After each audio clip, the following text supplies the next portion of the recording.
ನಮ್ಮ nature of activity ನಾವು ಗಮನಿಸ್ತಾ ಇರಬೇಕು ದಿವಸಾಗ್ಲೂ ಕರ್ಮಯೋಗದಲ್ಲಿ. ಯಾಕೆಂದರೆ each activity has a hidden current.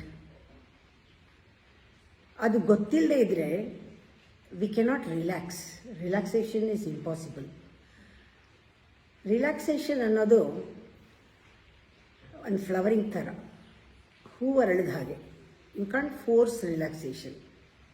ಒತ್ತಾಯ ಮಾಡೋಕ್ಕಾಗಲ್ಲ.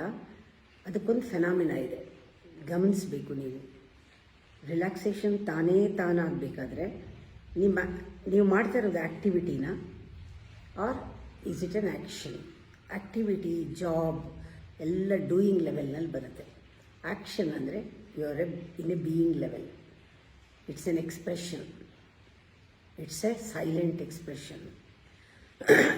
It's a relevant, spontaneous. ಅದನ್ನು ಗಮನಿಸಿದ್ರೆ ರಿಲ್ಯಾಕ್ಸೇಷನ್ ನಿಮ್ಗೆ ಗೊತ್ತಿದೆ ಅಂತ, ಮೆಡಿಟೇಷನ್ ಗೊತ್ತಿದೆ ಅಂತ. ಸಿಂಪಲಿ ನಿಮ್ಮ ಕರ್ಮದಿಂದಲೇ ನಿಮ್ಮ ಮನಸ್ಥಿತಿ ಗೊತ್ತಾಗೋದು. ಕರ್ಮ ಬಿಡಬೇಡಿ. ಕರ್ಮ ಹೇಗೆ ಮಾಡಬೇಕು ಅಂತ ಮುಖ್ಯ. ಯಾವ ಸ್ಥಿತಿನಲ್ಲಿ, ಎಷ್ಟು ಮಾಡ್ತೀರಾ, ಏನು ಕರ್ಮ ಮಾಡ್ತೀರಾ, ಅದು ಮುಖ್ಯ ಅಲ್ಲ ಕರ್ಮಯೋಗದಲ್ಲಿ. How you do, in what state you are in, that is important. Relax, karma will happen through you.